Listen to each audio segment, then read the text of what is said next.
All right. Hello, everyone. Looks like we have a crowd on, so let's go ahead and get started with today's session. Hi, Rich. Hi, Ed. See you guys. Hopefully can hear you loud and clear as well. How are you doing today? Hey, Colleen. Doing great. All right. Well, thank you everyone so much for joining us today, Burwood Group and Prime TSR. Hope you're each having a great day. My name is Colleen Berry. I'm the Marketing Director for Burwood Group, and I will be your host for today's session. So let's go ahead and dive right in to introduce the topic. Today's topic is Application Modernization with GCP, Google Cloud Platform, Benefits, and Differentiators. Burwood Group is thrilled to partner with Prime TSR on today's session. Just a little bit about us. We are Burwood Group, an IT consulting and integration firm headquartered in Chicago with offices and employees across the U.S. We help our clients leverage the cloud to transform their IT infrastructure environments. And with Prime TSR, an expert in digital transformation, cloud, and IT strategy, we have planned a lively discussion for today focused on how you can leverage GCP to modernize your applications and workloads. So just a reminder that this session today is the first of a four-part series. If you enjoyed today's session, we would love to see you on the next few. Really, overall, we're going to be breaking down why and how you should modernize. So understanding capabilities, building a solid cloud foundation, and so on. So please join us in the future if you enjoyed today's session. Before we get started, just a couple quick housekeeping items. We've allocated 1 hour for today. We will reserve a few minutes at the end for questions, so feel free to hold on till then. If you do have any immediate questions, though, send them to us anytime throughout the chat. Just make sure you have host or panelist in the little drop-down item on the right-hand side, and we will get your questions and make sure we ask them. Throughout the majority of the presentation, we will keep all lines muted, but at the end, we're going to go ahead and unmute lines to encourage direct Q&A if you'd like to speak up and ask a question of one of our presenters today directly. And then, of course, just a reminder, we are recording today's session, and a recorded version of this webinar will be available afterwards, and we'll send it to all of you via email in addition to your Grubhub credit for joining us today. So without further ado, let's go ahead and meet our presenters and dive into today's agenda. I'd like to introduce Rich and Ed from Prime TSR and Burwood Group teams. So they'll introduce themselves and kick us off. Rich, please take it away. Thanks so much, Colleen, and thank you everyone for attending. I am so excited to be here today talking about Google Cloud with all of you. But really quick, before we dive into that, I thought it would be good for both Ed and myself to give a little bit additional background to show you guys how we became the superheroes that we both are today. So for myself, I've been working between IT consulting and IT departments for about 15 years. I've mostly been doing application development. About 4 years ago, I was hired by Prime TSR as an application architect because they promised me amazing opportunities to work on all the latest and greatest and coolest cloud technologies. And actually, surprisingly, they weren't lying to me. I've been very, very fortunate to work across all three cloud platforms. I've actually done 2 projects on each one, both hands-on as well as application development and solution architecture work. Currently, I am Prime TSR's lead cloud solution architect, as well as I run 2 of our technology practices, both our application development technology practice, as well as our Google Cloud practice. Most of my time nowadays is spent doing solution architecture for a lot of our larger enterprise clients, as well as just reading and consuming and learning everything I possibly can about the Google Cloud, as well as talking and evangelizing about it. So that's what brings me here today. Ed, why don't you take it away? Tell everybody why you and me are such kindred spirits. Thanks, Rich. So my name is Ed Keane. I run the Cloud and DevOps group at Burwood. I'm a keen, passionate technologist, especially all things cloud and DevOps. So I'm in the right field for where my interests are. I've been involved with cloud for the last 8-9 years, starting with AWS back in like 2011, 2012.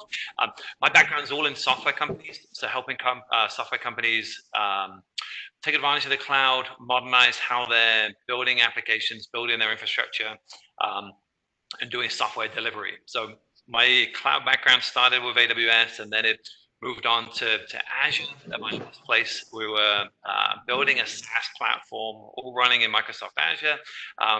The mandate was folks cannot RDP into the console of machines. Everything needs to be done through code. So it was all done through Resource Manager, Terraform, and Chef.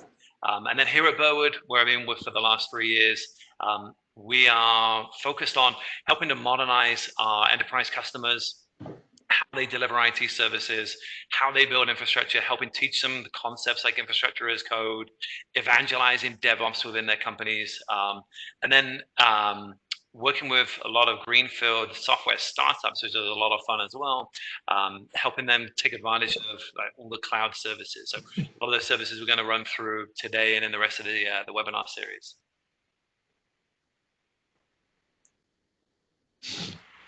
So we wanted to kick things off with a poll, to get an idea as to what people's background is. It will help us tailor some of the content here. Maybe we get some discussion going at the end. So we want to start with, hey, what's your role and what group are you a part of in your current organization? Let's give people a minute here to answer this one. And then if you scroll on down in your polling panel, and Rich, if you go to the next slide, there'll be a second question here.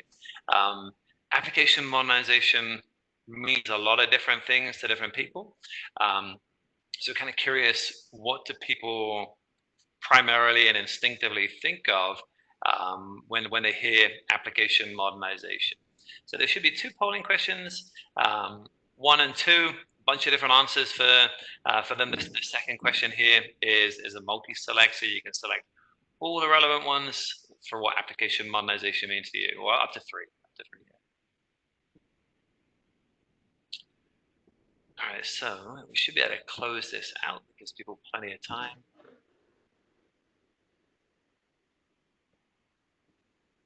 And while we wait for the poll to close out, Rich, you want to move on to the next slide? Yeah, sure. Do we want to go ahead and talk about this now, or? Yeah, the poll was ended. I don't see what they find the results yet. So yeah. So while we want to find the results, let's go ahead and talk about the agenda. Yeah, sounds good. So like Ed said, while that's going on, here's our agenda for today. Really quick, before we get into this, I just wanted to say that I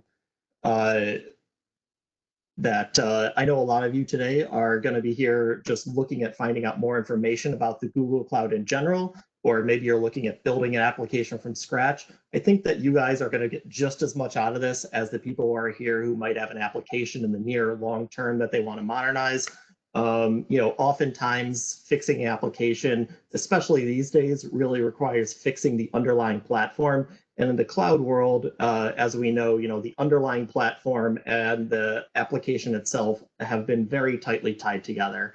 So again, I think everyone here is going to get a lot out of this. Before I go on to the agenda, I see our polls are up. So what did that come out at? How does that look? Yeah, it's a pretty wide spectrum for people's background. So the predominant ones, but only just, are the usual culprits around like infrastructure and IT operations, and then the second one around like software engineering and application development. So those are the front runners here, but there's still a wide mix with folks across project management, business analytics, data as well. So there's definitely going to be relevant parts for everybody here and what we're going to cover. And then the next one, it's interesting. The top things here, cloud services and the use of cloud platforms was the number 1. And what does application modernization mean to you? The use of latest technologies was in there at number 2. And then new functionality is number 3. So those are the top 3 that people rated. Handful of people noted like increased reliability and security and UI UX redesign. What we're going to see here is it can cover all of the above. And so when I think about application modernization, I think about moving to cloud native applications and including in there like the enhanced reliability and security as part of like building those applications. So that's one of the things as we go through this too. Yeah. This is pretty interesting to me. I was really curious to see how many software developers were going to be on versus everyone else, and I'm very happy to see actually infrastructure management was our top one in terms of background. It's great. Looks like we have a great diversity actually of everybody across the board, and then yeah, for as well as what people think of when they think of modernization, I actually like that UX was just sprinkled in there, but one of the bottom ones. But that's actually one of the things that I think we're going to really touch on later to show why that's at least modernizing the UI and UX technology is very important as well these days when going into the cloud platform. So great. Hopefully we all learned something. So to go back then to today's agenda really quickly, we're going to start out with the motives why applications need to be modernized, and really, why you want to do it, why our organizations want to do it, and what are the right things to be modernizing. That's what I want to focus on just as much as how to modernize using the Google Cloud solutions. I want to focus on, why, which are the top priority things to be modernizing. After that, we're going to talk about some things that Google Cloud does just better than any of the other cloud vendors that they have some really amazing technologies and capabilities in, as well as our developing a long-term cloud platform strategy. So a lot of organizations now have 1, 2, 3, 16 different clouds that they're using, and some of them have no idea how they've gotten there because they really haven't strategized and planned for that long term. You can end up with some really nasty bills that way, which we've gotten a lot of business out of, but to do cost savings. But yeah, this is why you should obviously plan for the long term. And then finally, we're going to talk about priming cloud adoption, what you need to be thinking about when you adopt any cloud. And that's really going to play into our next session, which Ed is going to lead, about those initial like day zero activities that everyone should be doing when they initially adopt a cloud. So let's get on to it. So if there's one thing I want everyone to take away today, it's that we all need to always be modernizing. I'm probably preaching to the choir here, but if you're not modernizing, that means you're just maintaining. And if we're just maintaining, that means what you're doing is probably either not worthy of your time, or actually your company might be overpaying you. Again, I'm probably preaching to the choir here. I know that this is why I got into the business. It's to solve interesting problems. It's to find business value. It's to fix things. It's to learn things. I assume that's why everyone here is on this call, is they want to learn something new. So, it's very important to just keep doing this, and if you need some additional reasons why you want to modernize, I think it's pretty good for all of our careers as well. You solve problems, you expand your skill sets. I'm not going to read off everything here, but one key bullet point here is looking good.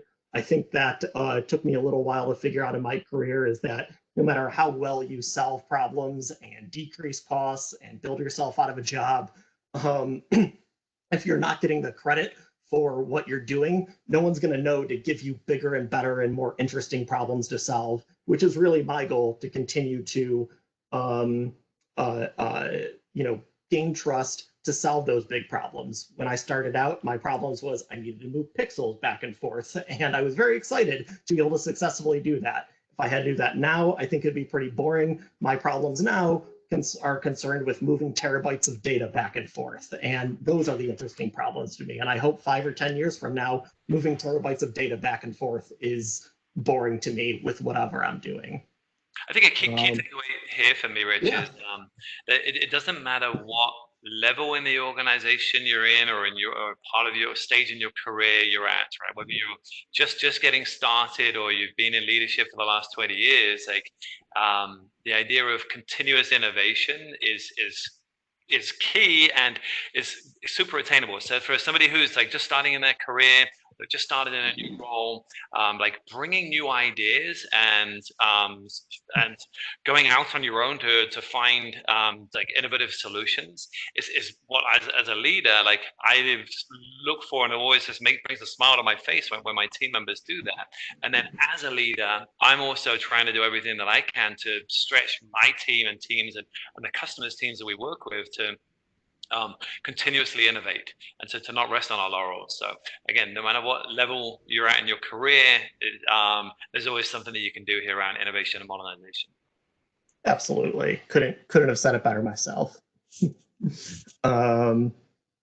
So, we all love to modernize. As Ed said, there's always something new to do. But I think what really separates out the good technologists from the great technologists is the ones who continue to ask the question, why am I modernizing? What's the top priority thing to modernize? So, you have to identify that business value.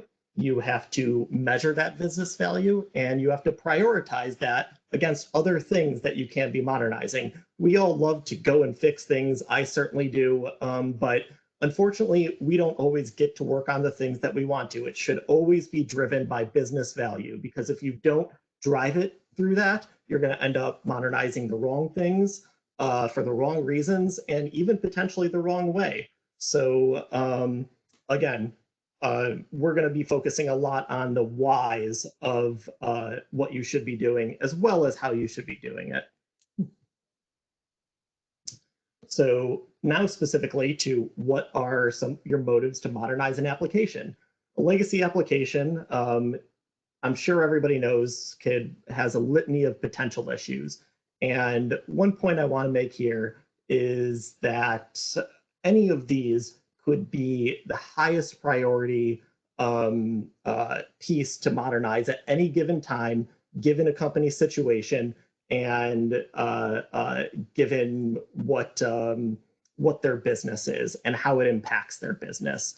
One of my companies, for example, that I worked with in the past, they did keep modernizing again and again and again. They were a telecommunications company who basically in the 90s, if you ever made a long distance telephone call, every single one of your calls went through a piece of their hardware. They were all over the United States, and they were actually worldwide as well. They were one of the biggest companies in Chicago, a multi-billion-dollar company, and they kept modernizing their hardware that they had already sold, which was analog hardware. And every time they modernized it, they'd put out another feature pack, and they make a whole ton of money upgrading and upgrading and upgrading. The problem was they did not invest in the digital world. And by the time they started to, Cisco and a bunch of other players were on, and now that company barely exists in some form or another. It's been bought and sold so many times, but again, they were interested in solving problems. They were just interested in solving the wrong problems. And again, to illustrate that point, we see Google here, their first logo in 1997, all the way to their current logo today. I think it's really interesting to consider the fact that at some point, it was actually more important for Google to modernize their logo than to increase their actual search capabilities and the speed of their searches. Because if they would have just maintained that old logo, their business wouldn't be where it is today. So prioritizing and knowing when to do that is very important. Let me go on to, so as we talk about these, I'm going to go through each one and talk about, Ed and I will both talk about the why it might be important to modernize that specific aspect of the application, and then also how to do it with the Google Cloud. So first off, it comes down to just the application functionality itself. Based on whether the application is your current business, if it's a product, or if it's just helping your process, there's a lot of different situations the application could end up in. So the first one is the application is serving its purpose, but it has the potential to be doing a lot more. In that case, detect that business value, and we'll go into how critical is it and for your organization's success that depends on that. How much more value can the application provide? In another case, the application might be doing what it's doing all along, but the business process itself has changed and the application hasn't been able to keep up. And in that case, sometimes your application starts defining your business process instead of the other way around, which we all know is terrible. So, you really have to keep up to date an application. And then there's chance that the application just isn't necessary anymore, and you should go ahead and get rid of it, or the application's perfect and this isn't a problem at all and don't touch it. But if you sense that there's business value to be gotten out of it, here is the things that you need to be doing. There's been books and business analysis is a whole field unto itself. There's a bunch of different methods and a bunch of different self-help sections on how to do business analysis. But the one key one I want to point out here is the buy versus build and the 6 R's. I'll tell you from my personal perspective, I was an application developer, still am in a way for about 10 years, and I don't always recommend building a custom application. It is a super expensive endeavor, and unless you are a really big organization who has the money to fund that, and you really have your custom business processes that you're going to get the value out of because they're so tightly wound in what you do and how you deliver it, then it's good to build a custom application. If you're a smaller company, you could still build a custom application, but make sure you really, really need it, that you have some kind of very customized, tailored business process that you can't get with an off-the-shelf product. I'd say about half the applications that I've worked on actually should have probably been Salesforce implementations, honestly. You have to be a little bit careful there because once you get into the Salesforce and the ServiceNow world, you can customize those as well. And if you really start customizing those, then you're paying for the development licenses or the application licenses as well as the development team. But if you can just use the out-of-the-box functionality for a lot of things like that, I think you could save yourself a lot. Applications development is kind of like buying a boat. You just keep throwing money into it and throwing money into it and throwing money into it to enhance and maintain. And it can be worth it, absolutely. But as an application developer, seeing the heartburn, it's not something I always recommend.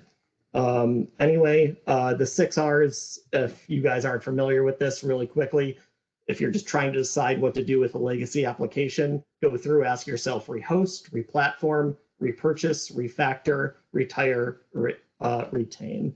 And I'm not going to spend any more time on this slide because I have to get moving so we get to talk about the interesting Google stuff.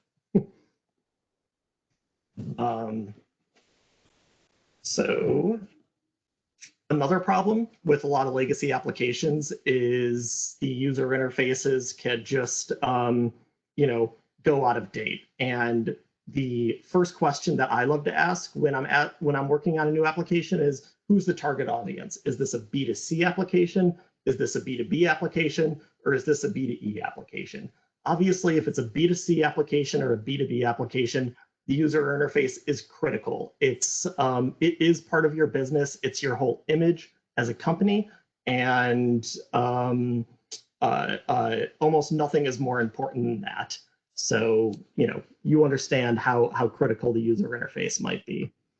Finally, we're going to start actually talking about some Google technologies right now to help you modernize a user interface.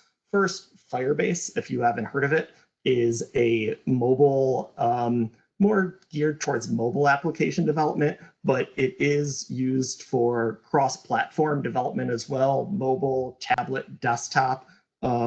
It's backed by the Google Cloud Platform, but it is a separate platform unto itself where you don't have to sign up for the Google Cloud Platform in order to use Firebase. It's its own portal, and it gives you a lot of tools and capabilities out of the box to synchronize your server databases with your small databases that might be inside the applications, as well as it allows you to leverage functions and APIs in the back end and that kind of stuff. Flutter is Google's language of kind of the write once, run anywhere mentality, if you believe in that kind of thing. it does work well for, if you're writing between iOS and Android apps. Once you start going in the tablet and desktop world, in my experience, that's where it gets a little shaky. But it's good to have in mind. So really quick, I'm going to cheat here, and this is not just about the user experience, but this is about the front end technology. Very important is if you have a current application that is a bunch of just spaghetti JavaScript code that's really just unwieldy, horrible to maintain. For 10 years, I wrestled with JavaScript code. I pretty much almost gave up on it because I didn't see a way that it was going to be improved or evolved. Finally, two key technologies came out, which I love nowadays. Both Angular, which was developed by Google, as well as TypeScript, which is a language that was developed by Microsoft.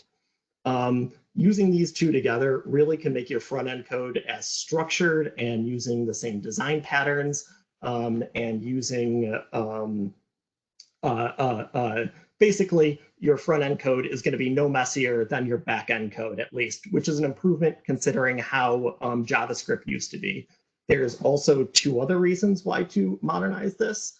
One is that you get to decouple your front end from your back end. And when you're looking at modernizing an entire application and going to microservice architectures, if you're built on those legacy technologies like JSP pages or classic ASP.NET, or even some of the MVCs and the Spring framework and all that, they used to tie your front end really tightly to your back end. And sometimes starting at that UI layer is a really good place to start if you're looking at starting modernizing your application, because that's where you have the chance to decouple first. And then after that, you could send your UI to use whatever microservices are available in the back end. So this next, another thing that commonly happens with legacy applications, obviously they become insecure, vulnerable, or non-compliant. Obviously, you're going to have litigation if this happens, and you're going to have a real bad reputation. For example, when I first started working for TSR, one of my first projects was a company who was had needed to basically rebrand to get away from an image that they had. They were a multi-million-dollar, $100 million growing company, probably going into the billions, and they lost about half their customers, and they lost all that momentum because they had a really terrible accident that got published in all the papers where all this medical and personally identifiable information was lost. That reputation stuck on them for years, and they basically had to completely rename and rebrand themselves in order to get away from it, just so when people typed in the Google searches that they that they wouldn't be associated with that event anymore. We've obviously heard about the Targets and the PlayStations and the stuff like that. So, this can obviously be critical. This is, again, one of the why reasons.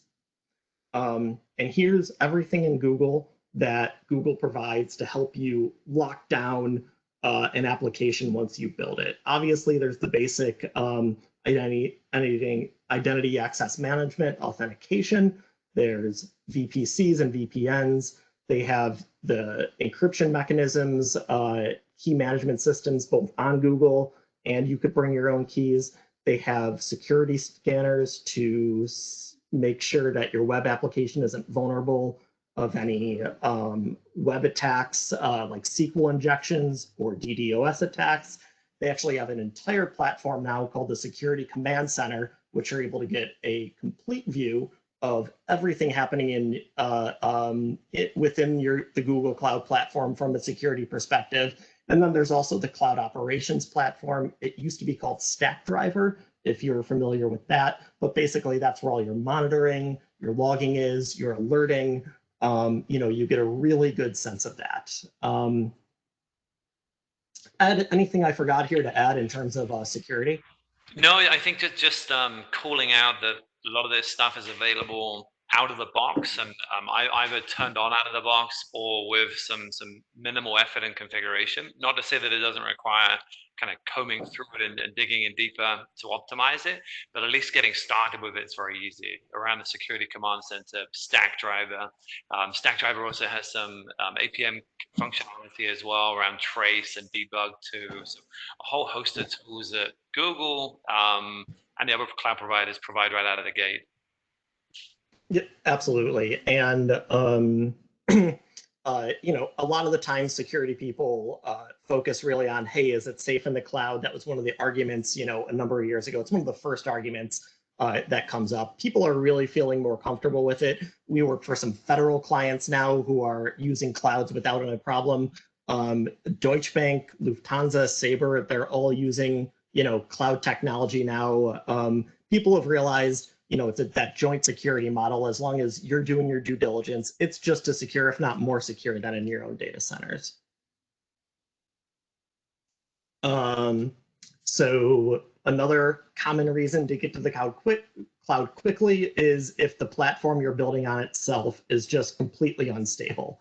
In order to determine how bad that is and what your urgency to get yourself to the cloud and, you know, take advantage of those that durability and reliability and redundancy, perform a business impact analysis. That again is going to help you build your business case to get this done. If you know it's a problem, you've identified that, you know, this is your business value here, how much of a problem it is, the measuring, you have to perform the business impact analysis, and then you have to prioritize it against all the other stuff we just talked about. If, again, is your UI more important than your ability to recover data? It might actually be if your UI is what people really care about while using your application. So define and establish, you know, the business continuity plans, the SLOs, the SLAs, your recovery time objectives, your recovery point objectives. This is actually one of the things that TSR does really well when we come in. We always cross our T's and dot our I's in terms of this, not just from a CYA perspective, but from a, you know, to get people thinking about this kind of thing. These are often the things that slip through the cracks. You know, and here's all the reasons that all the technologies and all the platforms with Google that you could use to increase reliability and strengthen durability. We're going to go into these a lot more in depth in our future sessions. I will take a quick pass at them now just to let everybody know. Compute Engine is basically VM technology is what it is. It's the same as AWS EC2s or Azure VMs, if you're familiar with those. GK and Anthos. I see I'm a little bit behind time now, but if I had time, I could probably spend the next half hour talking about that easily. But Anthos is a really exciting technology we're going to be getting into. App Engine is similar to app service plans for Azure or Elastic Beanstalk for AWS. Cloud functions are essentially like Lambdas, and there's just a litany of data solutions that we're going to talk about later. But all of these solutions are backed by redundant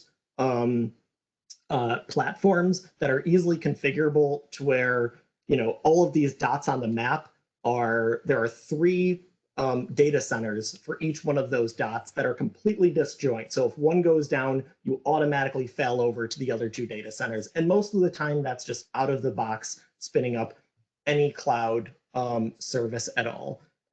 What can be configured is if the whole data center fails or a whole region goes out, going to the other regions. So a lot of security there and a lot of reliability and strength.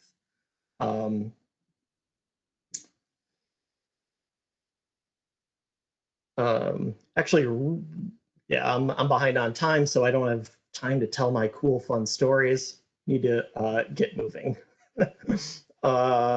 So another thing that happens with a lot of applications, clearly performance issues, and this is one of the things that the cloud does amazingly, both scaling both vertically and horizontally. You know, it provides you those services to do that. there's a couple different ways that application performance matters. Obviously, the actual transactional performance and responsiveness. So being able to bring up your reports, being able to do those searches quicker, being able to display statuses. But then on the back end, there's a whole nother set of performance with which, how fresh is your data, and, how quickly are you able to get those reports. One of the first applications that I did work on was known in the company as the e-constipator. It was supposed to be called the e-configurator, and it took about 2 years to get to the point to where people actually called it the e-configurator again. So when I came up to people and I said, they asked me, hey, what do you do in the company? And I said, oh, I work on the e-configurator. And they'd be like, oh, the e-constipator. Finally, I didn't have that conversation again and again and again. So, modernizing an application's performance, is pretty important. Back then, I didn't have the cloud to do it with. I think it would have gone a lot faster and a lot quicker. But here's all the technologies you could do it within the cloud. I think Ed, please. I was just about to. Yeah. Folks have often solved application performance issues by throwing more hardware, right? Faster storage, more CPUs, faster CPUs, more memory. Throwing more hardware at application performance issues, and if you do so in the cloud, like it's going to be very expensive. It is on premise too, but notably expensive in the cloud. And the cloud is built cloud's best served with these dynamic, elastic, modernized applications, right? So that's how, when you get into application performance issues, you start to look at some of the approaches that Rachel talk about with decoupling, breaking apart your monolith, decoupling your services, and then you can start to make use of some of those cloud services to be more elastic too, and more cost efficient. Yep, absolutely. And I think in our further sessions, we're definitely going to dive into what those different cloud native architectures are, and using serverless technologies and using fully managed solutions. I wish we had more time to talk about those now, but that's why we're saving it for the future. There's Google provides just a litany of data solutions. Bigtable, that's actually basically what their Gmail is based on, as well as Google Search, as well as Google Maps. A lot of Google's core functionality is built on the same technologies that are available for us to build our platforms on as well. So again, we're gonna dive into those in the future, but really right now, our goal is to make you aware that they exist. A lot of teams, a lot of legacy applications get plagued by really slow development because there's a mess of code and it becomes really tedious to maintain it, to make any change at all. And then after that, you get tons of bugs. So, how important it is to your team to be able to quickly turn around changes in the application. Maybe there's no changes that come and the application's solid. In that case, it's not really worth changing anything because you don't have to, there's no speed to improve. However, if your application, if your business is constantly changing and your application has gotten behind, like we talked about before in terms of functionality, it's extremely important to be able to move quickly. And I think, Ed, this is where in DevOps, talking about that's 90% of the solution of this is getting your development processes down, but also what the cloud provides is just a whole bunch of these technologies and services out of the box that are really turnkey frameworks that, you don't have to rebuild the wheel, essentially, which a lot of developers seem to like to do. And in my opinion, the least code, the better, or the less code, the better. And as you could see here, there's a lot of message and service buses. There's Cloud Composer is a workflow engine actually And down at the bottom, cloud source, cloud build, and cloud code, those are all related to DevOps. Ed, I should give you a chance to speak on this because I know this is your sweet spot. Yeah, this is what we are often able to kind of piggyback off of with helping bring firms onto the cloud is start to get them into using source control, getting into like continuous integration and continuous delivery with some of the cloud tools like Google's Cloud Build, and kind of helping traditional IT folks get into the idea of writing simple code for their infrastructure templates and bringing that into pipelines as well, and then automating like the logging and the monitoring that happens from there.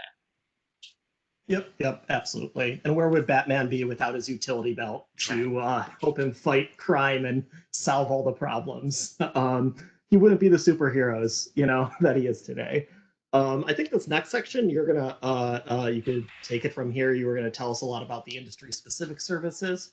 Yeah, that's it. So Google, in addition to providing all these great cloud services that we touched on at a high level, and we're going to dig on deeper around data or application services, operation services. They also have specific capabilities for different industries. So as you can see here, how many of the top companies in each of these industries are utilizing Google Cloud. And if you skip to the next slide, Rich, we'll go to some of the specifics. So Burwood's a big in IT healthcare, and we have a number of healthcare companies, customers. And so Google as well has specific solutions for healthcare, starting with their healthcare API. There's a lot that we do with healthcare companies around setting up like Cloud Pub Sub, utilizing data proc and data flow, and helping them around getting insight into their healthcare data, getting more real-time feedback from their healthcare data, and a lot, especially recently, around COVID and contact tracing applications. Google's done a lot to help healthcare and research institutions around funding for COVID initiatives as well. If you skip on to retail as well, retail is one of the more prominent industries for utilizing cloud services, whether it's like SaaS applications or building on top of what Google provides here. Here you can see just how Google can help around real-time inventory management. We're working with a warehouse, like a modern warehouse company out on the West Coast, building services on top of Google, utilizing their API, running as much as we can as managed service and serverless, so that they can run lean without a heavy operations team. And it's all about, for them, providing the visibility to their customers, and their customers are now asking for open APIs so that they can integrate into the software platform that this modernized warehouse is building. So it's really interesting to see that the software companies, customers are now becoming software companies, and they want to integrate into it too. So it's another solution that Google provides. Yeah, I love the IoT solutions. I really hope to get to work on one of those in the future, ingesting data from thousands of devices that spit out, a megabyte every couple seconds. And that's how you really get into the terabyte range. I think a lot of retail and, point of sale systems, are leveraging those. And Google does such an amazing job, consuming all of that. And they really have some white glove kind of services and out of the box solutions to help with all that. Sorry, Ed, I just had to go in there. Yeah, I think you kind of exciting. Touched on very quickly. One of the coolest things around Google and kind of all things cloud is the ease of use with getting set up, right? With an incredibly powerful system like PubSub, that hey, we can set it up and we're going to send a couple of messages, or it's going to scale to billions and trillions of messages, and handling IoT around the world. And same again with BigQuery. We want to get set up with a very simple BigQuery data set. Maybe if I wanted to kind of do some of my own personal analysis on my taxes or finances, great, I can do it easily in BigQuery. Or, hey, BigQuery handles huge petabyte data loads. So that's one of the things that I enjoy most about the cloud is that lower barrier to entry. Absolutely. I'll go to the next slide, and really quick, I guess for your out of the box with BigQuery, we actually did TSR did a hackathon recently, and I got to use some of those out of the box BigQuery data sets on COVID. And it was just incredibly easy what I was able to set up in honestly a matter of hours. Nothing that I'd suggest for enterprise scale, but if you want to get going quickly and get that real boost, it's amazing what you can do in such a short period of time. Right. Another case study here quickly is Google's got a very strong presence in higher ed, and especially a lot of research institutions using Kubernetes, and Google's managed service GKE is the de facto place to run Kubernetes, and so higher ed being able to take advantage of this to automate how they provision like Jupyter Hub notebooks for their students. So like I've called out here, they can spend more time teaching and less time coding. And these are like pre-built cloud environments, so they can just dynamically spin up and then destroy afterwards. And this is using Terraform as well, which we'll go into in a future session. Yeah, the next slide, Rich. Yep. So I could pick it up here again. So how does the cloud and how does Google Cloud fit into your organization? There's a lot of different cloud vendors out there to choose from.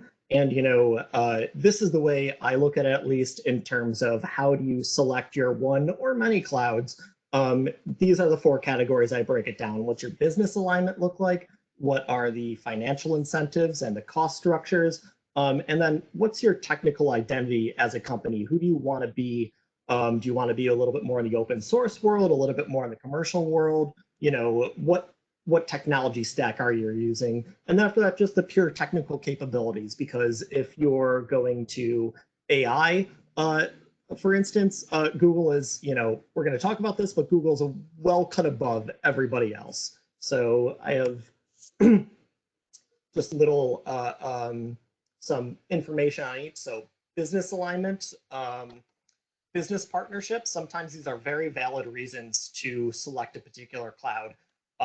Walmart, Gap, Kroger, one of my, our director of partners actually loves to tell this story, and it was very interesting for me to find out. They will never use AWS technology ever because they are in direct competition with AWS on for retail, food retail, clothing retail, household items. Why would any of those organizations, essentially be using a technology that's built by on their competitor and helping their competitor? So sometimes, actually, a lot of the times, I find that the business reasons and the financial incentives are sometimes more important than.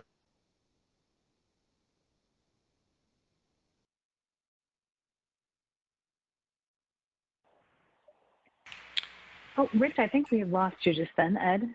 Yeah, I see that. I'm still here. Sometimes. Oh. We got you now, Rich. I don't know what happened, but go ahead. Okay, yeah, I got a little notification, yeah, that it was slow. I'll go on. Oftentimes they'll give you financial incentives for jumping on their cloud first. I think they're kind of like cable providers or phone providers in this way. It's, hey, sign up for a free year with us, then you build out all your stuff and they get you on your system and then you get the bills later on. But taking advantage of those financial incentives early on to really do POCs and to see the power and see how well you can leverage it is a great thing to do. Oftentimes we'll do that for a lot of our customers since we have such good relationships with Google. We'll say, hey, we'll go to Google and see what they're willing to give you to basically help you out and help us build something to you for free. And then sometimes you just might want to diversify your technology stack. There's nothing wrong with adopting all 3 clouds because each one has strengths in each area and you don't know what's going to be happening for the future and what's going to change. And not only that, you kind of get to play them off each other and drive down your cost through market competition as well. So all good business reasons. Ed, I'm definitely going to want your feedback on this after I'm done too, but this is what I consider to be Google Cloud's technical identity. I really feel like it's a cloud built by developers for developers, really passionate technologists and it ties in tightly to the open source community. I think that it forces you to do things the right way. One of the things it's not as good at, which I'll openly admit, is Google Cloud's the platform's UI interface. The console is not very intuitive, not very user-friendly, and it provides limited functionality, actually. And in a way, I consider this to be a strength because it forces you to use the templates, to write the right code so that you can spin up your environments and everything you've done is documented properly. So, it's really for people who want to do this thing the right way and really understand all those different configurations.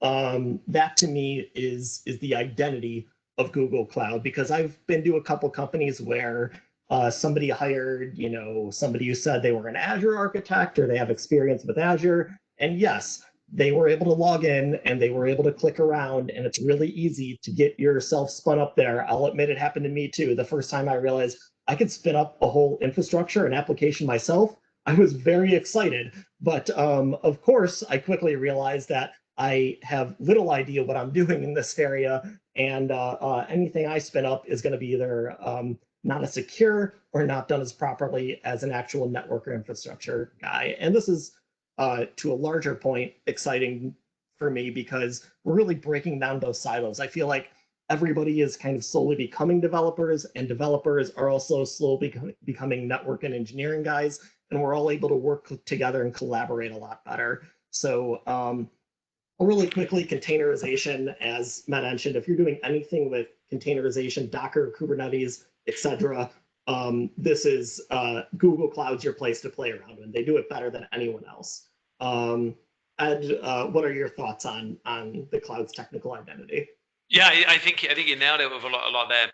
Personally, I find it, having gone through all of the big three cloud providers and most recently spending the last couple of years at Google, I thoroughly enjoy using Google as a technologist. It's so open and innovative. And if you look at the open source things that they've backed and pushed with Kubernetes and Go, the big data capabilities, like as a technologist, it's where we run our applications and where I want to continue building and growing on. I find that I think you had a really interesting point on how software engineers are having to learn like networking and operations, and GCP really helps support that. Like you can't build your application on GCP without knowing like what a VPC is and how are you going to do your subnetting, and how are you going to manage your service accounts. And similarly, like it provides the ease of use for infrastructure folks to learn, like, okay, how can I do this programmatically with like the Cloud Shell, and then even start getting into the API as well. And it provides the tools to help kind of ease people into that. Absolutely. And there's a lot of great trainings out there as well. Coursera courses and all that. I want to make sure we leave enough time to get people to answer questions. So we'll try to wrap up the presentation part in the next 2 minutes and at least give people 5 minutes to answer everything. I'm sure, Colleen, you're like the director at the Academy Awards right now, like clock.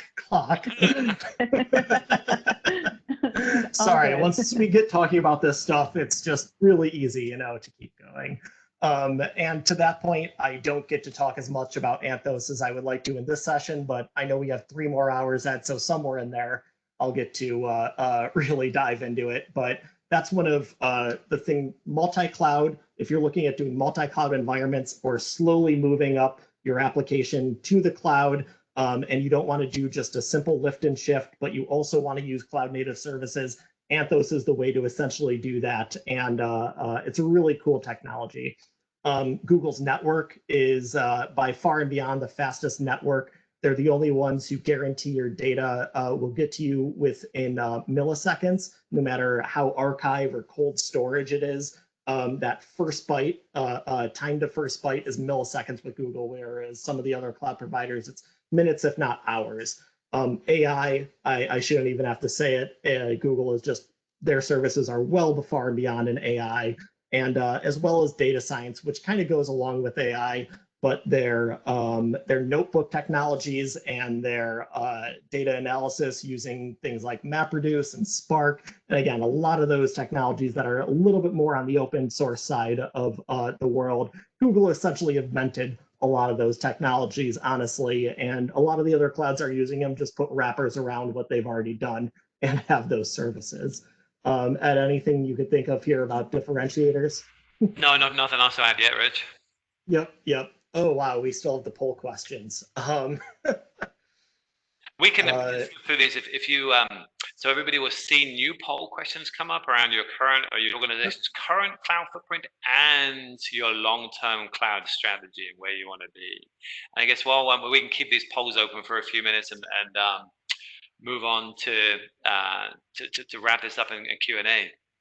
Yep. So really quickly to go through this, clearly clouds is the way of the future. If you haven't, realized this already, hopefully we all have, but here's all the, interesting or great statistics about showing that and backing that. You could take a closer look at these, when we send out the video afterwards, but, it really drives home the point how much money is pouring into the cloud. Google has their own cloud adoption framework, which again, we're going to get into probably more Burwood's adoption framework next time and how they do their cloud zero activity or day zero cloud activities. But a lot of time and effort has been put into this and thought from both Google side, Burwood side, how to get this going and how to get your company adopting it. So, this just gives you a high level of how to do that. You can look it up online and see these same images here. Really, to wrap this up quickly, I want to just say again, modernizing. We always keep modernizing, identify that business value, measure the business value, prioritize that business value. This is how you really can build a business case to people who are higher up who are making these decisions to show them the impact and allow you to work on the bigger, fun, great problems. And obviously, I trust everyone here to evaluate what the right solutions are. Now they know how amazing Google Cloud is and what it could do. Two more quick bonus slides is you've seen that we have a lot of superhero theme going throughout this deck. These are the infinity stones of application development, basically everything we've talked about today, from functionality, usability, security, availability, performance, and adaptability. Adaptability being more DevOps and how quickly you can move forward and make these enhancements. If you have all these down, you're doing really well. You could probably snap a new application into place just like that. And if you don't, someone else is going to snap you away just that easily, and you're going to fade away. So keep modernizing, keep doing it. Finally, I got it, Colleen. We're on to the Q&A section. All good. Thank you both so much for wrapping that up. We do have a couple minutes to spare. So first things first, let's get right to it. We have one question in the chat. Rick and Ed, if I want my team to learn more about Google, what resources have you found helpful when you got started? What would you recommend? So I'll jump in here. So Google, I was trying to post a link, but it won't let me hit send in WebEx. So Google has some great online resources, some of which they outsource. There's a great course that I'd recommend if you're looking to deep dive into it for like a 10-hour plus course. There's a great course that Google will redirect you to on Coursera. We'll include the link in the follow-up here so people can have it. I believe that it's free and kind of funded by Google for like the first 30 days. So we'll send that through. Yep, great. And now's a little bit of my time to shine too. I actually do before the COVID situation, I did live training, and I also do online training specifically geared towards the Google Cloud Architecture certification. I think, striving to get that certification for anybody is a great way just to learn about the platform, whether you get it or not. It gives you great awareness of all the technologies that are available to you out there. And that's what I do when I'm taking studying for certifications exams. Sometimes I don't care as much if I pass it, just to get that knowledge. really quickly, I also provide online practice exams for certifications, and I'm willing to give those out to anybody who emails me for free. I have plenty of free links to give out as well through Udemy. Plugging myself really quick selfishly, but let's go on to another question if we have anything else. So, Rich, what do you think GCP does way better than either AWS or Azure? Hands down, I mean, I got to go with the AI services. What about you, Ed? For me, I think it's like as a software engineer, the ease of use of which I can get set up with App Engine and Cloud Functions and PubSub, and then as an infrastructure guy as well. Like if I want to start running Kubernetes, like I'm always going to run it on GKE. That's a good point. Yeah, anything containers as well, GKE, Kubernetes, Docker. If you're in that space, there's no reason not to be on Google. And as a developer, like you said, to get that stuff up and running quickly and easy, from a developer perspective, it was very intuitive for me. It made a lot of sense, with not much of a high learning curve there. Excellent. Thanks, guys. And thank you, attendees, for the questions. As you can see, we've got Rich and Ed's contact info up here on the screen. So if anything else, please feel free to just reach out to them directly. We're happy to chat. And in our follow-up email, we'll include some links to that training that they both mentioned, so you all can check that out. So with that, let's go ahead and wrap up for today. As you can see here on the screen, our next session, Google Cloud Readiness, 5 Simple Steps to Effective Onboarding, that will occur 2 weeks out from today. So everyone here on the call is going to get a follow-up email. We'll include a link to register there, but if you are anxious to do it now, feel free to pop over to burwood.com/events, and you can go ahead and register there as well. So with that, we will go ahead and close out for today. Thank you so much, Rich and Ed, for joining us. Thanks, everybody, for listening and participating. You'll receive this recording as well as a Grubhub credit via email. So please enjoy a future lunch on Burwood Group and Prime TSR. And as I said, please connect with our presenters or myself with any questions. We'd love to tailor the future sessions to our attendee challenges, ask things like that. So with that, I'll go ahead and wrap up. Thanks again for joining Burwood Group and Prime TSR today, and hope everyone has a wonderful day. Thanks so much. Thanks, Colleen. Thanks, everybody. Thanks, all.